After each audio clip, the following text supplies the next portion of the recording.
الحمد لله رب العالمين والصلاة والسلام على أشرف الأنبياء والمرسلين وعلى آله وأصحابه أجمعين ومن تبعهم بإحسان إلى يوم الدين. أما بعد، فأعوذ بالله من الشيطان الرجيم. بسم الله الرحمن الرحيم. إن في خلق السماوات والأرض واختلاف الليل والنهار لآيات لأولي الألباب الذين يذكرون الله قياما وقعودا وعلى جنوبهم ويتفكرون في خلق السماوات والأرض ربنا ما خلقت هذا باطلا سبحانك فقنا عذاب النار. محترم حضرات اور پردہ نشین خواتین اسلام، آپ حضرات اور خواتین کے سامنے میں نے سورہ آل عمران کی 2 آیتیں پڑھ کر سنائیں. ان 2 آیتوں میں اللہ تبارک و تعالیٰ نے ایمان والوں کو عقل مند کہا ہے. ایمان والے عقل مند ہوتے ہیں اور ان کی عقل مندی کا ثبوت یہ ہے کہ وہ آسمان و زمین کی تخلیق میں اور کائنات کے مختلف جو بدلتے حالات ہوتے ہیں ان میں اللہ تبارک و تعالیٰ کی نشانیاں ڈھونڈا کرتے ہیں اور اللہ تبارک و تعالیٰ کا کثرت سے ذکر کیا کرتے ہیں. اللہ نے فرمایا ان فی خلق السماوات والارض واختلاف اللیل والنہار، یقیناً آسمانوں اور زمین کے پیدا کرنے میں یا ان کی تخلیق میں اور رات اور دن کے آنے جانے میں بدلتے رہنے میں آیات بہت ساری نشانیاں ہیں لأولی الالباب، عقل مندوں کے لیے بڑی نشانیاں ہیں. یہ عقل مند کون ہیں؟ الذین یذکرون اللہ قیاما وقعودا وعلی جنوبہم، جو اللہ تبارک و تعالیٰ کا ذکر کرتے رہتے ہیں کھڑے ہوئے بھی، حالت قیام میں بھی، وقعودا بیٹھ کر بھی، وعلی جنوبہم اپنے پہلو کے بل لیٹ کر بھی، ویتفکرون فی خلق السماوات والارض آسمان و زمین کی تخلیق پر غور و فکر کیا کرتے ہیں اور پھر اس کے بعد کہتے ہیں ربنا ما خلقت هذا باطلا، اے ہمارے رب تو نے یہ جو مخلوقات پیدا کی ہے یہ بے مقصد نہیں پیدا کی تو. سبحانک، لوگ تیرے ساتھ شرک جو کرتے ہیں تو اس سے پاک ہے. فقنا عذاب النار، ہم اس کی تصدیق کرتے ہیں لہذا تو ہمیں جہنم کی آگ سے بچا لے. حاضرین گرامی قدر، اس آیت کی روشنی میں جو مسئلہ مجھے آپ کے سامنے ذکر کرنا ہے وہ یہ کہ ابھی ہم اور آپ موسم سرما سے گزر رہے ہیں، سردی کے موسم سے گزر رہے ہیں. یہ جو موسم ہے یقیناً دنیا کے اندر اللہ تعالیٰ نے 4 مشہور موسم جو ہم اور آپ جانتے ہیں کہ موسم گرما ہوتا ہے، موسم سرما ہوتا ہے، خزاں ہوتا ہے اور اس کے مقابلے میں موسم بہار ہوتا ہے. یہ 4 بڑے موسم ہمارے اور آپ کے دنیا کا نظام ہے. اس دنیا کو اللہ تعالیٰ نے ایسا ہی بنایا ہے. یہ موسم آتے جاتے رہتے ہیں، یہ موسم بدلتے رہتے ہیں.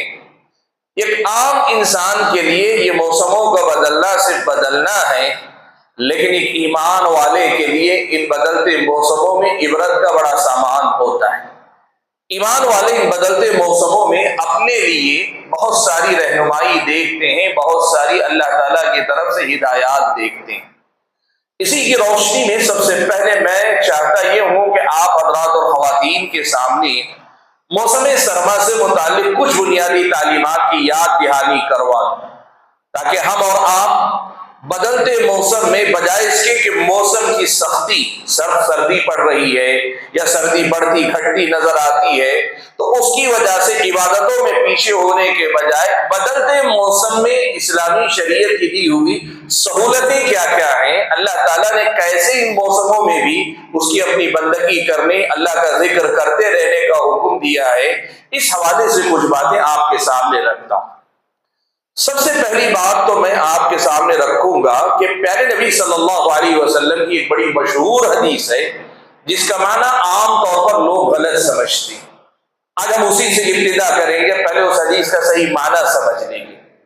حدیث کیا ہے؟ صحیح بخاری مسلم کی روایت ہے کہ اللہ کے نبی صلی اللہ علیہ وسلم نے فرمایا اشتکت النار الى ربها یا رب اکل بعضی بعضا، جہنم نے اللہ تبارک و تعالیٰ کے سامنے شکایت کی کہ اے میرے رب، میرا ہی کچھ حصہ دوسرے حصے کو کھا رہا ہے، میرا ہی کچھ حصہ میرے اپنے دوسرے حصے کو کھا رہا ہے۔ آپ کو معلوم ہے آگ جو جلتی ہے، آگ کی خاصیت یہ ہے کہ اس کو ایندھن چاہیے، اس کو لکڑی چاہیے یا اس کو فیول چاہیے، کوئی چیز چاہیے جس سے وہ جلتی رہے۔ دوسرے الفاظ میں یوں کہیے کہ آگ اس چیز کو جس کو ایندھن بنا رہی وہ کھا رہی ہے۔ اللہ کے نبی صلی اللہ علیہ وسلم نے فرمایا کہ یہ آگ چونکہ مسلسل جل رہی ہے تو اب کھانے کے لیے کچھ اور نہیں بچا، تو وہ ایک حصہ دوسرے حصے کو کھا رہا ہے یا ایک حصہ خود دوسرے حصے کو جلا رہا ہے۔ زیادہ سخت آگ والا حصہ کم سخت والے حصے کو، یا زیادہ سخت سردی والا حصہ کم سردی والے حصے کو گویا کھا رہا ہے۔ یہ جہنم نے اللہ تبارک و تعالیٰ سے شکایت کی۔ اللہ کے نبی فرماتے ہیں فَأَذِنَ لَهَا بِنَفَسَيْنِ، اللہ تبارک و تعالیٰ نے جہنم کو 2 سانس لینے کا حکم دیا۔ اللہ کے نبی نے کہا جہنم کو اللہ تعالیٰ نے 2 مرتبہ سانس لینے یا 2 سانس لینے کی اجازت دی۔ اللہ کے نبی نے کہا فَذَلِكَ أَشَدُّ مَا تَجِدُونَ، اللہ کے نبی نے کہا یہ اسی سانس کا اثر ہے کہ تم موسم شتا میں سخت سردی دیکھتے ہو، یعنی موسم سرما میں بہت سخت سردی دیکھتے ہو اور موسم گرما میں بہت سخت گرمی دیکھتے ہو۔ یہ جو حدیث ہے، اس حدیث کے سمجھنے میں بہت ساری غلطیاں ہوتی ہیں۔ بہت سارے لوگ اس حدیث کا مطلب یوں سمجھتے ہیں کہ یہ جو گرمی ہے اور یہ جو سردی ہے یہ اصل میں جہنم کی سانس ہے۔ یہ موسم سرما موسم گرما خود جہنم کی سانس ہے۔ کیسے؟ کہتے ہیں جب جہنم سانس لیتی ہے تو سردی ہوتی ہے، اور جب جہنم سانس چھوڑتی ہے تو پھر گرمی ہوتی ہے۔ ایسا لوگوں کے ہاں جو مشہور ہے، اس حدیث کا مطلب یہی سمجھتے ہیں کہ حدیث میں اللہ کے نبی نے کہا کہ جہنم سانس لیتی ہے تو جب سانس لیتی ہے تو سردی بڑھتی ہے، اور جب وہ سانس چھوڑتی ہے تو گرمی بڑھتی ہے۔ یہ بہت سارے لوگ سمجھتے ہیں، یہ نہیں ہے حدیث کا مطلب، یہ غلط معنی ہے۔ اگر کوئی ایسا حدیث کا معنی سمجھ رہے ہیں تو حدیث کا یہ معنی غلط ہے، یہ معنی نہیں ہے۔ اس لیے کہ سانس جو ہوتا ہے ایک مرتبہ لے کر چھوڑنے کو سانس کہتے ہیں۔ اگر حدیث کا یہ معنی ہوا تو موسم سرما میں سانس کھینچی، موسم گرما میں چھوڑ دی، تو کتنی سانسیں ہوئی؟ ایک ہی سانس ہوئی نا، وہ 2 سانس تو نہیں ہوئی۔ حدیث کا مطلب کیا ہے؟ آپ اگر حدیث کے الفاظ پہ غور کریں تو آپ کو جو ہے اس کا جواب مل جائے گا، اور قبل اس کے کہ وہ جواب ذکر کروں، یہی غلط معنی سمجھنے کے نتیجے میں کچھ ایسے لوگ جنہیں حدیث پر اعتراض کرنے کا شوق ہوتا ہے، انہوں نے اس حدیث پر اعتراضات کیے، کہا کہ اگر واقعی یہ جہنم کی سانس کا مسئلہ ہے تو پھر تو پوری دنیا میں جب گرمی ہو تو خوب گرمی پڑنی چاہیے، اور اگر سانس لینے کا مسئلہ ہے پوری دنیا میں یکساں طور پر سردی ہونی چاہیے۔ ایسا تو نہیں ہوتا۔ دنیا کے کتنے ایسے ممالک ہیں جہاں سردی کبھی نہیں پڑتی، اور دنیا کے کتنے ایسے ممالک ہیں جہاں گرمی کبھی نہیں پڑتی۔ موسم بدلتے لیکن سردی اور گرمی کا یہ معاملہ تو نہیں ہوتا۔ 6 ماہ تک سرد برف جمی رہتی ہے، 6 ماہ تک جو ہے بعض جگہوں پر سورج ٹھیک سے طلوع نہیں ہوتا ہے۔ تو یہ کہاں سے حدیث صحیح ہو گئی؟ حدیث پر شبہات اور اعتراض کرنے والوں کو الٹا موقع مل گیا۔ صحیح مطلب کیا ہے اس حدیث کا؟ اللہ کے نبی کی حدیث کے الفاظ پہ اگر آپ غور کریں گے تو آپ کو پتہ چلے گا کہ نبی علیہ الصلوۃ والسلام نے فرمایا ہے، تو یہ فرمایا ہے کہ موسموں کی تبدیلی جو ہے یہ اللہ تعالیٰ نے جو نظام کائنات کا بنایا، اسباب رکھے، ان اسباب کے بدلنے کے ساتھ موسم بدلتے رہتے ہیں۔ موسموں کی تبدیلی کا معاملہ اللہ نے دنیا کے اسباب سے جوڑ کے رکھا ہے، تو ان اسباب کے تحت یہ موسم بدلتے رہتے ہیں، لیکن جب گرمی کا موسم آتا ہے تو اس میں جب گرمی زیادہ سخت ہوتی ہے تو اس میں جہنم کے سانس لینے کا اثر ہوتا ہے، اور جب سردی سب سے زیادہ ہوتی ہے، سردی کے موسم میں سردی زیادہ سخت ہوتی ہے، اس میں جہنم کے سانس لینے کا اثر ہوتا ہے۔ کیا مطلب؟ موسم کے اپنے اسباب جو ہیں، انہی اسباب کے حساب سے وہ گرمی اور سردی کا موسم بدلتا رہتا ہے، لیکن اس موسم میں اللہ تبارک و تعالیٰ کی اجازت کے مطابق جب وہ جہنم سانس لیتی ہے تو گرمی کے حصے کی سانس کی وجہ سے گرمی میں مزید اضافہ ہوتا ہے۔ تو اصل موسم گرما دنیا کے ضابطوں کے مطابق اللہ نے جو بنایا ویسے ہوتا ہے، لیکن اس میں زیادہ شدت کی گرمی جب آتی ہے تو یہ جہنم کی آگ کو یاد دلانے والا مسئلہ ہوتا ہے۔ اور وہی سردی کے موسم میں آپ کو معلوم ہے جہنم کا ایک حصہ سردی کا عذاب بھی ہے، جہنم کا ایک حصہ آگ نہیں، جہنم کا ایک حصہ سردی کا عذاب ہے۔ قرآن میں اسے زمہریر کہا گیا، زمہریر یعنی سرد حصہ، سردی کا موسم یا سرد عذاب اللہ تعالیٰ کی طرف سے دیا جائے گا۔ تو کہا سردی کا موسم تو سردی کا موسم، لیکن اس میں جو سختی آتی ہے اس حصے کے سانس لینے کی وجہ سے ہوتا ہے۔ پتہ یہ چلا کہ نبی علیہ الصلوۃ والسلام کی اس حدیث میں ہم اور آپ کو سب سے پہلے یہ سبق یاد دلایا گیا، موسم بدلتے رہتے ہیں تو اللہ تعالیٰ نے دنیا کے اسباب رکھے، دنیا والے اسباب کو دیکھ کر موسم کے بدلنے کو صرف اسباب سے جوڑ کر خاموش ہو جاتے ہیں۔ ایمان والوں کا طریقہ یہ ہے کہ وہ اسباب کو دیکھ کر مسبب الاسباب کو پہچانتے، وہ جانتے ہیں کہ اللہ تعالیٰ ہی ان موسموں کے لانے لے جانے کے فیصلے کرتا ہے، ساتھ میں وہ یہ بھی جانتے ہیں جب گرمی حد سے زیادہ پڑے، جب سردی حد سے زیادہ پڑے تو پھر یہ جو بڑھتی ہوئی گرمی، بڑی ہوئی سردی ہوتی ہے، یہ جہنم کی یاد دہانی اللہ تعالیٰ کی طرف سے تنبیہ ہے۔ لوگوں کو یاد دلایا جا رہا ہے کہ یہ جہنم کی سانس کا اگر اتنا اثر ہے تمہارے لیے ناقابل برداشت ہے، یہ جہنم کی سردی یا جہنم کے سرد علاقے کا اثر ہے تمہارے لیے ناقابل برداشت ہے، تو سوچو جب جہنم ہی میں داخل کر دیے جاؤ گے تب تمہارا اپنا کیا حال ہوگا، یہ یاد دہانی۔ تو سب سے پہلی بات موسم سرما کے حوالے سے اس حدیث کی روشنی میں جو کہنا چاہتا ہوں یہ کہ جب سردی سخت پڑنے لگے تو موسم کی تبدیلی ہے، لیکن اس میں مزید سختی اگر کہیں نظر آئے تو ہمیں اللہ تبارک و تعالیٰ کی پناہ مانگنی چاہیے جہنم کے عذاب سے، جہنم کے سرد عذاب، جہنم کے گرم عذاب، دونوں ہی قسم کے عذابوں سے ہم اور آپ کو اللہ تبارک و تعالیٰ کی پناہ مانگنی چاہیے، مانگتے رہنا چاہیے۔ یہ سب سے پہلی تعلیم ہے جو موسم سرما سے متعلق مجھے اور آپ کو یاد رکھنی۔ کئی بار آدمی باہر نکلتا ہے گھر سے تو آدمی ٹھٹرنے لگتا ہے، آدمی کو لگتا ہے سردی ہڈیوں میں داخل ہو رہی ہے۔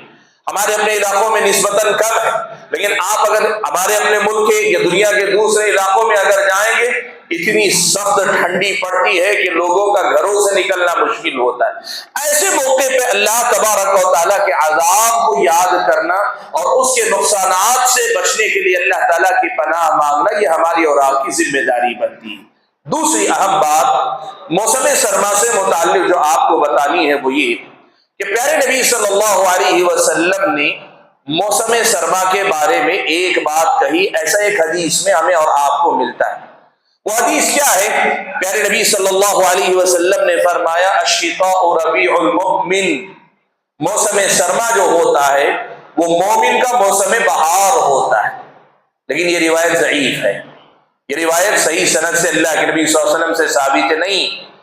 البتہ اس کا جو معنی و مفہوم ہے وہ معنی صحیح بھی ہے، اور صحابہ میں سے کئی صحابہ نے اسی سے ملتے جلتے جملے کہے ہیں، وہ صحابہ سے ثابت جملے، جیسے حضرت عمر بن خطاب رضی اللہ تعالیٰ عنہ، عمر بن خطاب رضی اللہ تعالیٰ عنہ کا یہ اثر، یہ جملہ مشہور ہے، وہ کہا کرتے تھے الشتاء غنیمت، الشتاء غنیمت، الشتاء غنیمت العابدین کہتے تھے، یعنی عبادت گزاروں کے لیے یہ اللہ تبارک و تعالیٰ کی طرف سے ملنے والی غنیمت ہے، ایک موقع ہے۔ حضرت عمر بن خطاب رضی اللہ تعالیٰ عنہ یہ کہا کرتے تھے۔ کیا مطلب ہے اس کا؟ اس جملے کا مطلب یہ ہے کہ موسم سرما اگر آتا ہے تو یہ ایمان والوں کے لیے موسم بہار ہے۔ کیسے؟ اس میں ایمان والوں کے لیے کیا خیر کا پہلو ہے؟ کا دو پہلو ہیں۔ ایک پہلو تو یہ ہے کہ اس کی راتیں لمبی ہو جاتی، موسم سرما میں راتیں لمبی ہو جاتی، اور دوسرا پہلو یہ ہے کہ اس مہینے کے دن یا ان ایام میں دن مختصر ہو جاتے ہیں۔ ایک پہلو یہ، رات لمبی ہونے کی وجہ سے آدمی لمبی عبادت بھی کر سکتا ہے، ساتھ میں اپنی نیند بھی پوری کر سکتا ہے۔ عام دنوں میں انسان کوشش کرتا ہے لیکن نیند پوری نہ ہونے کی وجہ سے تہجد نہیں پڑھ پاتا، نیند مکمل نہ ہونے کی وجہ سے عبادت رات کی نہیں کر پاتا، نیند مکمل نہ ہونے کی وجہ سے رات کی عبادتوں سے تعلق نہیں رکھ پاتا۔ موسم سرما میں یہ موقع ہوتا ہے کہ آدمی اپنی نیند بھی پوری کر لے اور ساتھ میں اللہ تبارک و تعالیٰ کی عبادت بھی کر لے، راتوں میں اٹھ کر دعا بھی کر لے، راتوں میں اٹھ کر اللہ تعالیٰ کے سامنے اپنے گناہوں کی معافی بھی مانگ لے۔ ہمارے اپنے علاقے میں بہت زیادہ فرق نہیں آتا، رات لمبی ہوتی ہے لیکن بہت زیادہ لمبی نہیں ہوتی، لیکن آپ دیکھیں بعض علاقوں میں ایسا ہے کہ رات اتنی لمبی ہوتی ہے کہ آدمی اطمینان سے سو کر اٹھ جائے۔ میں آپ کو بتاؤں، اگر آپ بہار، کلکتہ وغیرہ کے علاقے، بنگال کے علاقے کی طرف جائیں گے، نماز عشاء وہاں پر تقریباً 7 بجے ختم ہو جاتی ہے، اور صبح جب طلوع ہو رہی ہے بالکل تاخیر سے ہو رہی ہے۔ آدمی کے پاس اتنا وقت ہے کہ 6 سے 7 8 گھنٹے سو کر بھی اٹھ جائے، عشاء کے بعد کھانے پینے کے بعد جلدی سو کر اٹھ جائے، پوری رات نیند مکمل کرنے کے بعد بھی اس کے پاس عبادت کرنے کے لیے وقت ہوتا ہے۔ تو سب سے پہلے یہ کہ یہ رات لمبی ہوتی ہے موسم سرما میں، تو عبادت گزار نیک ایمان والوں کے لیے رات میں قیام کرنا ممکن ہے۔ ہماری اور آپ کی زندگی میں قیام اللیل نہیں، ہم اور آپ شاید بہت کم رات میں قیام کیا کرتے ہیں یا نہیں کیا کرتے۔ جن لوگوں کو قیام کرنا مشکل ہوتا ہے ان کو ان ایام میں کوشش شروع کرنی چاہیے۔ جب آپ ان ایام میں، ان راتوں میں عبادت کرنا شروع کریں گے، رات کی نیند بھی آپ کی پوری ہو رہی ہے، ساتھ میں آپ اس کے یہ بھی دیکھ رہے ہیں کہ آپ کو قیام کرنے کا موقع مل رہا ہے۔ ان لمبی راتوں میں عادت ہو جائے گی، پھر موسم بدلنے کے بعد موسم گرما بھی آئے گا، تب بھی آپ انشاءاللہ یہ قیام اللیل کرتے رہیں گے، اس لیے کہ آپ نے مناسب موسم میں اپنی عادت بنا لی۔ جہاں تک دن کی بات ہے، دن چھوٹا ہوتا ہے، اور دن چھوٹا ہوتا ہے تو اس میں روزے رکھنا آپ کے لیے بہت زیادہ آسان ہوتا ہے۔ موسم سرما میں روزے آپ کے مختصر ہو جاتے ہیں، اس اعتبار سے رات کا قیام بھی اور دن کے روزے بھی دونوں نفل عبادتیں آپ کی زندگی میں بہت زیادہ ہو سکتی ہیں، بہت زیادہ آپ اللہ تعالیٰ کی عبادت کر سکتے ہیں۔ روزے کثرت سے آپ رکھ سکتے ہیں، اور کثرت سے روزے رکھنے کے لیے ایک تو دن چھوٹا ہوتا ہے، اور دوسرا یہ کہ دن بھر دھوپ، گرمی کی شدت وغیرہ سے اللہ نے آپ کو بچا کے رکھا ہے۔ ٹھنڈا موسم ہے، آپ کو بہت زیادہ دھوپ، پیاس یا پھر یہ کہ گرمی کے احساس کو جھیلنا نہیں پڑتا، اس کے بغیر آپ بڑی آسانی کے ساتھ روزے رکھ سکتے ہیں۔ تو اسلامی شریعت کی نظر میں یہ بڑا اہم مسئلہ ہے کہ ہم اور آپ ان ایام کے اندر کثرت سے عبادت کیا کریں، وہ رات کا قیام ہو یا پھر یہ کہ صبح کے وقت میں، دن کے وقت میں روزے رکھنے کی بات ہو، یہ دونوں عبادتیں ہم اور آپ کثرت سے کیا کریں کہ ان عبادتوں سے ہمارے اور آپ کی ایمانی اور عملی زندگی کے اندر تقویت ہوگی، اللہ تعالیٰ کی طرف سے طاقت ملے گی، اور یہ طاقت ہمیں عام دنوں کے اندر اور زیادہ اللہ تعالیٰ سے جوڑے رکھنے میں مدد ملے گی۔ موسم سرما سے متعلق ایک اور حکم بھی، اور بڑا اہم حکم ہے، اور اس کو ہم اور آپ کو اچھی طریقے سے سمجھنے کی ضرورت ہے۔ پیارے نبی صلی اللہ علیہ وسلم نے صحابہ سے ایک مرتبہ پوچھا کہ کیا میں تمہیں ایک ایسا عمل نہ بتاؤں جس عمل کے بدلے میں اللہ تبارک و تعالی تمہارے اپنے گناہوں کو معاف کرتا جائے گا، تمہارے درجات کو اللہ تبارک و تعالی بلند کرتا چلا جائے گا؟ کیا میں تمہیں ایسے کچھ اعمال نہ بتاؤں کہ ایک طرف گناہ بھی معاف ہوتے رہے، دوسری طرف تمہارے درجات بلند بھی ہوتے رہے؟ صحابہ نے کہا اللہ کے نبی بالکل بتائیے۔ نبی علیہ السلام نے فرمایا 3 کام تمہیں کرنے پڑیں گے۔ پہلا کام یہ کہ اسباغ الوضوء علی المکارہ، وضو کرنے کو طبیعت ناپسند کر رہی ہو، وضو کرنا مشکل ہو رہا ہو، تب بھی آپ اعضائے وضو کو پوری طرح دھلیں،